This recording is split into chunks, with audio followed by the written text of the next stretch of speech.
새정치민주연합이 4.29 재보선 참패의 후폭풍에서 벗어나지 못하고 있습니다. 당장 오는 7일 치러지는 원내대표 경선에서 개파간 대립이 표문화할 것으로 보입니다. 새누리당은 김무성 대표 체제가 보다 견고해지면서 전국을 주도해 갈 것으로 보이는데요. 벌써 당내 친박계는 물론 청와대와의 마찰음을 우려하는 목소리가 나옵니다. 경희대 이진곤 개건교수, 한국정치아카데미 김만음 원장 두 분 나와주셨습니다. 어서 오십시오. 네, 안녕하세요. 네, 안녕하세요. 김 원장님, 네. 새정치민주연합 후폭풍이 만만치 않고 지금 굉장히 혼란스러운 상황인 것 같은데 지금 어떻게 좀 정리해야 됩니까? 말씀하신 대로 지금 쉬운 상황이 아닙니다. 그런데 오히려 시끄럽게 하지 않겠다고 원내대표를 추대하자는 그런 발상이 어떻게 가능한지 물론 정리가 돼서 지금 선출할 수밖에 없을 겁니다. 그 추대하자는 얘기 안철수 전 대표가 했는지 아니면 두 사람 간에 같이 공방이 오가는 중에서 나왔는지 모르겠는데요. 네. 지금은 오히려 난리를 치더라도 문제를 해결하는 방향으로 가야지 뭔가 조용하게 잠재우는 상황은 안 되죠. 네. 그리고 또 구체적인 기술상으로 본다고 하더라도 원내 의원들이 모이는 원내 의총을 통해서 추대하더라도 하는 방식이 되기 때문에 지도부에서 결정할 상황이 아닌데 이걸 두고 얘기한 건 곤란한 것 같고요. 어쨌든 간에 지금 가장 주목을 받고 있는 게 문재인 대표가 과연 책임을 지고 물러날 것인가 한 건데 그렇죠. 아닌 쪽으로 본인은 방향을 잡고 있죠. 그러면서도 강도 높은 쇄신을 통해서 하겠다라는 것인데 네. 강도 높은 쇄신이 뭘까?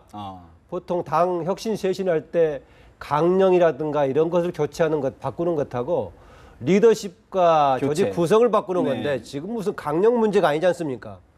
그럼 리더십과 인적 쇄신을 이야기하는 것인데 지도부 그대로 둔 채 강도 높은 쇄신은 무엇이 될지 네. 조금 전망하기 쉽지 않고요. 추가로 가능하다면은 현재 19대 총선에서의 과거의 기득권을 가지고 구축했던 현역 의원들을 혹시 차기 총선에서 대대적으로 뭐 쇄신하겠다든가 네. 이거 아니라면은 지금 지도부가 바뀌지 않은 채 강도 높은 쇄신 조금 전망이 안 됩니다. 결국은 이제 문재인 대표를 비롯한 지도부의 책임론 뭐 이런 걸 말씀하시는데 이 교수님 어떻게 보십니까? 그렇죠. 결국은 문재인 대표가 되고 난 뒤에 첫 대결에서 여야 간 대결에서 완패를 당하지 않았습니까? 네. 더더구나 이제 지금 야권의 심장부인 광주에서까지 지금 패배하고 네. 또 관악을도 야권의 아성이다 이랬던 거기서도 또 패배하고 이랬기 때문에 패배했죠. 네. 이 문재인 대표로도 사실은 할 말이 없게 됐는데 전번에 그 대표 되면서도 또 혁신도 하고 쇄신도 하고 다 하겠다고 다짐을 했잖아요. 그다음에 그때 뭐냐면 특히 계파 갈등을 없애고 계파 자체를 없애겠다. 네. 친노를 해체할 수 있는 사람 나밖에 없다. 이렇게 됐는데 이번에 저 반발이 친노 반발입니다. 그렇지 않습니까? 이게 말은 이제 그 문 대표도 그 점은 분명히 인정을 해야 될 거예요. 그러니까 친노에 대한 네. 지역 유권자들 특히 광주 민심이 거기에 대해서 이를테면 붕괴했다든가 이런 네. 결과가 나타났으니까 그런데 지금 와서 다시 이제 또 개혁을 한다 이러면 지금 김 원장님 말씀하셨지만은 저는 생각할 때 우선 이 현상 그러니까 이 패배 충격에서 일단은 벗어나고 보자. 네. 그래서 이제 저런 건 누구나 다 공략하고 다짐할 수 있는 일이니까 사실은 좀 보면 굉장히 추상적인 것 아닙니까? 공략이라는 게. 네. 그래서 그 정도로 하고 이 소나기 네. 우박은 피하고 보자. 지금 그거겠지만은 제가 생각할 때 이런 식으로 해서 새정치민주연합이 안정을 되찾을 수 있을까 그건 어려울 것 같고요. 네. 그래서 정말로 쇄신하겠다면 친노가 장악하고 있는 당권. 당 구조를 네. 어떻게 하든지 정말 당원들이나 이 사람들이 납득할 수 있도록 변화를 시켜야죠. 근데 그 변화가 가는 것 같지가 않네요. 그렇게 하다 보면 결국에는 분당론 이런 거 나오는 거 아닙니까?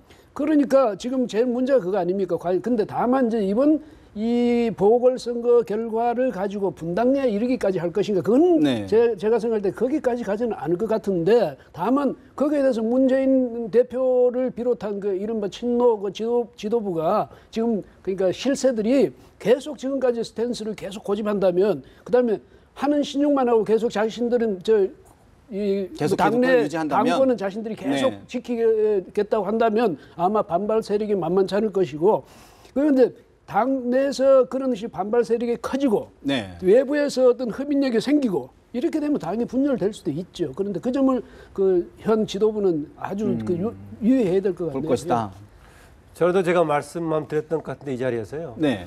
그게 문재인 대표가 28 전대에서 대표가 된 이후로 당의 딜레마를 해결하려면 정말 아주 큰 각오를 가지고 해야 된다라고 주문을 했었는데 그냥 쉽게 지나갔습니다. 쉽게 지나갔던 요인은 대표가 되는 과정 보니까 압도적으로 대권 주자의 선두를 달리게 됐고 지지율에서. 예, 당 지지율도 같이 올라가고 그러다 보니까 그냥 지나가는데 당장은 괜찮을지 모르겠지만 이게 오히려 문제를 해결하지 않고 그냥 지나가서 나중에 오히려 이게 조금 문제가 불거질 소지가 있다라고 했는데요.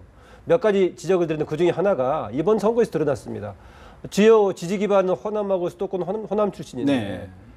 당의 대표를 비롯한 주도 세력 차기 대권 주자는 전부 다 비호남, 특히 PK를 중심으로 한 세력인데 이것도 이렇게 양조할 수가 있습니다. 그걸 네. 이렇게 뭔가 하려면은 정말 뭐 뼈를 까는 그런 심정을 했을 때 가능한 것이지 적당히 얼버무리면서 갈 상황이 아닌데요. 호남 민심을 적극적으로 끊어 알았어야 되는데. 예, 예컨대 저기 네. 문재인 대표도 충청 총리, 호남 총리론 얘기하지 않습니까? 그럼 일반적으로 얘기하면 어느 출신이 무슨 문제야? 네. 영남 출신이어도 호남 총리 역할을 대신해주면 되는 것이지 그런 논리가 가능할 수 있지만은 그럼에도 불구하고 그게 쉽지 않기 때문에 이런 지역 유지한다라는 거였는데 네. 지지는 호남권에서 다 가져가면서 대권과 대표는 권력을 가져가는 이 딜레마. 네. 비대칭 구조를 극복하려면 굉장히 심각한 노력이 필요한데 완약해 갔다. 이번의 경우도요. 그런 문제를 지적하는 게 선거 과정에서 나왔는데 그러면 문재인 대표가 거기에 대한 답을 줬어야 됩니다. 선거운동 과정에서. 네. 그럼 그 답이 아니라 뭐였습니까?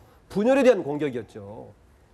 특히 이게 분열에 대한 공격은 한때는 야권 통합에서 대여 승리를 위한 명분이 되기도 했지만 최근의 분열론에 대해서는 야당 기득권 세력의 자기 지금 기득권 논리라는 지적이 굉장히 많습니다. 오히려 기득권을 쥐기 위한 예. 것이다. 그러다 보니까 야당 내 기득권 논리가 작동하다 보니까 실제로서 야당 경쟁력은 별로 높아지지 강화가 않고. 도움이 안 된다. 네. 이번도 아시다시피 분열 논란의 대표적인 지역이 되고 있는 관악을의 경우도 구체적인 득표 따지고 보면 오히려 지난 19대 총선 때보다 훨씬 유리한 조건 아니었습니까? 그래서 분열론으로 말하기에는 문제가 네. 있는데 이번 선거 과정에서 마찬가지였다라는 겁니다. 사실 그럼 이제 7일 날 대표 원내대표 경선이 있는데 그 과정에서 좀 어떤 의견들이나 이런 거 좀 분출할까요? 어떻게 보십니까? 분출하겠죠. 어차피 이제 거기서 나가서 발언도 해야 되고 그다음에 뭐 저 각자가 또 의원들이 자기 네. 의견도 이야기할 것이고 이렇게 되면 언론을 통해서 특히 뭐 저 개개 네. 의원들의 경우는 자기 느낌도 이야기하고 뭐 책임론도 입장을, 나오고 네. 여러 가지 나오지 않겠습니까? 그런데 정말로 이 저 정당으로서 제1야당으로서 다시 활력을 되찾으려면 네. 바로 그런 과정을 통해서 의원들의 그 의사라든지 의견이라든지 이런 것을 가감없이 그 분출시켜야 됩니다. 분출시켜가지고 지도부도 거기다 겸허히 이걸 받아들여야 되는데 지금까지 저 문재인 대표 체제가 왜 또 실패를 했냐고 보면요. 이것이 사실 근본적인 문제거든요. 그냥 김한길 네. 또 뭐 안철수 이 지도 체제 때는 그래도 지역적인 문제는 없었단 말이죠. 근데 지금 친노 세력은 어떠냐면 친노는 이념 집단이라고 할 수 있지 말하자면. 근데 전통적인 그 야당은 지역적인 그러니까 기반을 갖고 있는 네. 그런 정당이거든요. 근데 정당은 지역적 기반도 갖고 있어야 되고 이념적 또 그 기반도. 갖고 있어야 되는데 둘 어떻게 야이 잘 이제 이 화합시키고 조화시키는 여기 따라서 이제 새정치 민주화는 앞으로 더 그 활력을 갖게 되느냐 안 갖게 되느냐 결정될 텐데 노무현 대통령 이래 이른바 친노는 그 지금 그 김 원장 말씀하신 대로 이념을 내세워 가지고 네. 실질적인 이익은 자신들이 챙기면서 책임은 아니 그 표는 그쪽에 가서 네, 구했단 말이죠. 네. 그런 말하자면 어떤 배신감이랄까 모습. 네. 이런 것 때문에 호남이 그동안에도 그래도 계속 참고 했던 것 같아요. 제 생각에는. 근데 이제까지 와서 또 이렇게 나오면 그럼 참겠다? 우리가 도대체 왜 귀하들을 왜 지지하고 해야 되느냐. 왜 표를 얻어줘야 되겠냐 뭐 이런 게 있겠죠. 그러면 이제 그 지점에서 이제 천정배 좀 전에 천정배 의원하고 이제 전화 통화를 저 인터뷰를 했는데 네. 호남당, 호남신당, 뉴 DJ를 발굴해서 하겠다 이런 부분은 어떻게 보세요? 예, 뭔가 새로운 지금 요구에 대해서 본인이 충족시키고 거기 호응하겠다라는 일반적인 얘기를 하는 게 맞지 않겠나라고 봅니다. 지금 아까 친노 관련 얘기는요, 이런 배경도 있습니다. 근래에 천정배 의원도 그런 지적을 했지만은 호남을 기반으로 한 유력 정치인들이 없어져 버렸습니다. 그거는 본인들의 능력 부족 때문에 없어진 측면이 있기도 하지만은 이른바 친노가 주도하는 야권 분위기가 되면 사실은 거기에 상처받아서 제거된 케이스가 많죠.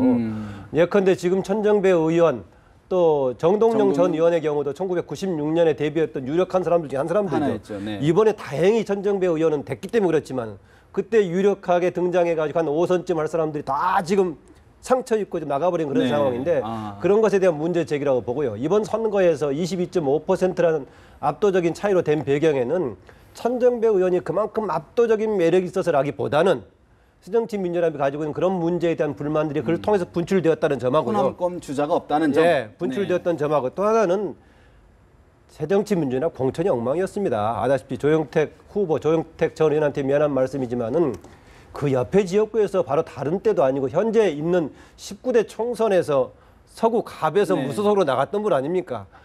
공천 못 받아가지고. 그런데 그분이 서구 을로 나와가지고 당 공천 후보로 나온 것 자체로 큰 문제가 있다. 네. 제가 이 말씀을 드리는 이유는 이제 천정배 의원 본인에 대해서 주목하게 될 것이다라는 점입니다.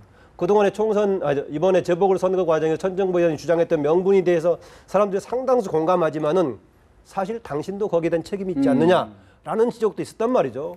그 부분에 대한 이제 이미 당신은 선거 과정이 급하니까 그랬다고 손치고 이유는 어떨 것이냐? 이제 시작하려고 했을 경우에는 본인도 과거에 참여정부 때부터 해왔던 네. 과정에 대한 철저한 뭔가 성찰을 보여주면서 해야만이 다른 사람들의 지원과 에너지를 같이 받을 수 있을 겁니다. 그렇군요.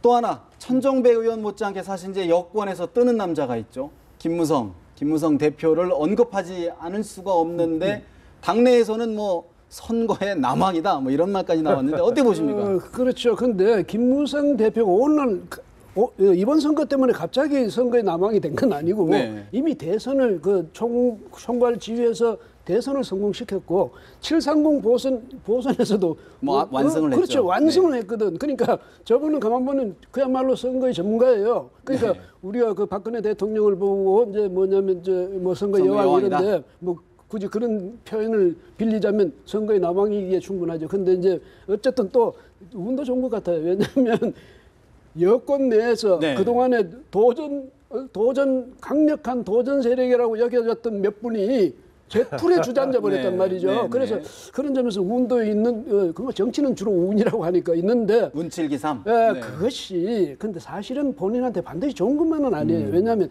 경쟁자가 없어진다는 것은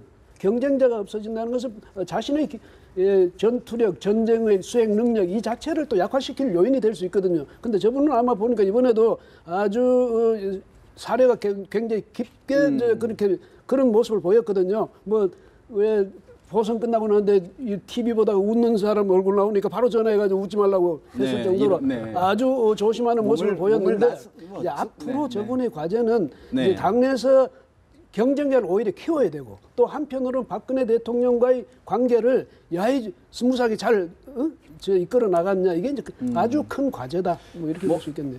이번에 그 근래 와서 문재인 새정치민주연합 대표가 압도적으로 선두를 치다가 리얼미터 조사에서는 통합 1등을 김무성 대표가 한번 어제 기록이 나왔죠. 예, 참고로. 한번 그런 케이스인데 네. 어쨌든 간에 18대 때부터 지금까지 김무성 대표는 계속 선거에서 적절한 선택을 했죠. 네. 그때 공천받지 못했을 때는 본인이 백의종군했고. 친박 성향 그 전에요. 친박 성향의 무소속으로 나가 당선이 됐고 네네네. 그 다음에 이제 공천을 못 받았을 때는 본인이 계속 고심하다가 보수 분열에 해기되지 않겠다고 자포자기에 포기하면서 양보를 냈고 네. 그랬다 다시 대선 때 이제 선거의 여왕을 도와서. 당선시키는 역할을 했기 때문에 본인이 오히려 이제 왕이니 왕자니 이런 얘기가 나오는데요. 분위기는 본인한테 굉장히 좋지만 역시 아직도 이제 대권의 길로 가는 데는 많은 길이 남아 있죠. 김무성 대표가 차기 잠재적인 주자로 유력하게 된 것은 본인의 대통령으로서의 리더십에 대한 기대보다는 네. 당 대표였기 때문에 주목을 받았고 이후의 행보에서는 어쨌든 간에 그랬는데 역시 지금 박근혜 대통령과의 관계를 어떻게 할 것이냐 네. 굉장히 어려운 문제 같아요. 맞습니다. 네. 왜 최근에 보면은 박근혜 대통령을 옹호하는 그런 스탠스 아닙니까? 그래서 오히려 친박보다 더 적극적으로 호위무사 역할을 하고 있는데 네. 정말 친박 쪽에 후계자가 없기 때문에 그것을 껴안고 본인이 친박까지 않는 후계자가 되려고 하는 속셈인지 네. 아니면은 아직도 몸조심을 해야 될 형편이기 건지. 때문에 낮게 가는 것인지 저는 전자 쪽에 두고 있습니다. 근데 김무성 대표가 네. 친박의 후속 주자가 지금 없는 상황이기 때문에 네. 거기까지 같이 끼어내면서 대표 주자로 안착하려는 그런 조금 전략이 아닌가 그런 느낌이 들기도 합니다. 얘기한 게 이제 승자의 독배가 될 수 있다 그런 뭐 우려신데 사실 보면 선거 전까지만 해도 박근혜 대통령한테 이완구 총리 빨리 정리하라 또 뭐 사과 표명해라 이렇게 강하게 얘기를 하면서 거리를 두었단 말이죠. 그리고 이런 분석에도 불구하고 본인이 원튼 원치 않든 어쨌든 위상과 어떤 보폭이 넓어질 수밖에 없는데 박 대통령과의 관계 이걸 어떻게 설정해야 됩니까? 지금 당정 관계. 예, 저는 그래서 아까 제가 그렇게 지금 친박과도 끼얹는 쪽으로 갈 가능성 그쪽으로 해석한 이유가요. 네. 이미 새누리당은 개파 구조가 친박 친유 구조는 해체가 된 상황 아닌가라고 봅니다. 그래서 김무성 대표 중심에다가 이제 새롭게 형성되려고 하는 뭔가 당에서 혁신 분위기가 강한 유승민 원내대표의 기류들, 과거의 친이계에서의 정책 전략 통들 통했던, 이런 네. 그룹들하고 같이 하면 새로운 형성하는 분위기 때문에 이미 이제 새누리당 내부에서 친박 친이 프레임은 좀 지나간 게 아닌가 그런 생각이 들어서 그런 말씀드리고요. 저는 박근혜 대통령 역시 지난한 과제를 안고 있다고 봅니다. 이번에 당장 막 후임 총리 인선 과정에서 문제가 불거질까 보고요. 그러면 다시 또 당에 대한 역시 총리 문제 있지, 이병기 실장이 어제는 네. 본인은 전혀 무관하다고 자르고 갔지만은 일정하게 상처를 받은 건 분명하지 않습니까? 그렇게 본다면 당의 중심이 더 비중이 커갈 수밖에 없고 네. 또 인사청문회라든지 국회에 하는 것이니까 당에서 하는 거 아니겠습니까? 이 과정을 보면서 또 한 번 이렇게 역학관계를 한번 가늠할 수 있을 겁니다. 결국은 이완구 총리 후임 인선이 한번 또 고비가 될 것이다 이렇게 보는데 그럼에도 불구하고 박 대통령 어쨌든 어떤 탄력을 다시 받을 수 있는 계기는 만든 거 아닙니까? 또 이번에 뭐 저 이 지지율도 여론 지지율도 이제 오히려 이제 반등했죠. 뭐 그런 네. 점에서 조금은 당연히 있는데 올라가겠죠. 있고 또 박근혜 대통령이 뭐 그 이미지로 해서 네. 그 김무성 대표를 뭐 선거에서 굉장히 좋은 결과가 됐습니다. 근데 문제는 박근혜 대통령은 뭘 이제 생각해야 되냐면 네. 저 5년 단임제 대통령제 하에서는 레임덕은 피할 수 없다. 이거를 인정을 해. 그건 5년 단임제 대통령 숙명이다 이렇게 생각을 하고 앞으로는 여당과 협치 말 그대로 협치하는 체제로 가면서 김무성 대표에게 역할을 할 수 있는 된다. 여지를 만들어줘야 되는데 만약에 대통령이 그걸 또 허용하지 않는다 이렇게 될 경우에는 앞으로 저 과거의 예처럼 또 불행한 전철을 밟게 됩니다. 왜냐하면 또 여당하고 대통령 사이 임기가 뒤로 갈수록 네. 갈등 구조가 생기고 대립 구조가 생기고 결국은 대통령이 또 당에서 탈당하고. 탈당하는 사태에서 네. 이렇게 가야 되니까 박근혜 대통령과 김무성 대표가 서로 잘 협조하면서 그다음에 김무성 대표가 저 뭐든지 개혁이라든지 개선이라든지 이런 것을 할 수 있도록 촉구할 때 네. 그것을 흔쾌히 받아들여 줄 수 있는 그런 저 두 사이의 관계를 만들어야지 또 거기서 만약에 갈등 생기고 서로 이렇게 되면요 둘 다가 굉장히 어려운 상황에 빠질 수 있다. 이것을 늘 염두에 둬야 되겠죠. 전략으로 보십니다. 예, 뭐 당분간은 이번에 선거 승리를 기세를 몰아서 사정 정국을 주도할 수 있을지는 모르겠어요. 그런데 아까 레임덕 얘기하시는 게 네. 대통령 혼자 통치하는 것이 아니라 정부 관련된 조직들, 관료를 비롯한 조직들이 뒷받침해줘야 되는 거고 네. 또 국민들이 봤을 때 아주 호의적인 평가를 해줘야 되는데 두 요소가 긍정적으로 갈 것이냐. 이미 3년 중반 넘어가고 대통령의 중심이 사실 현 대통령 못지않게 미래 권력으로 향하기 때문에요. 기본 네. 구도가 레임덕이 나올 소지가 큰 거고 여기다가 대통령이 성과를 보여줘야 힘을 발휘하는 것이지 그냥 사정정국만 주도한다고 할 수 있는 건 아니지 않습니까? 그렇습니다. 그래서 네. 이후에 나오는 경제 문제를 비롯한 또 역시 인사 문제 논란 이런 것들이 변수로 남아 있어서 좀 쉽지는 않을 거다 그렇게 봅니다. 앞으로 총선 전국이 남아 있기 때문에 그게 큰 변수가 될 것 같고요. 네. 두 분 말씀 오늘 여기까지 듣겠습니다. 경희대 이진곤 개원 교수, 한국정치아카데미 김만우 원장 두 분 고맙습니다. 예, 예. 고맙습니다.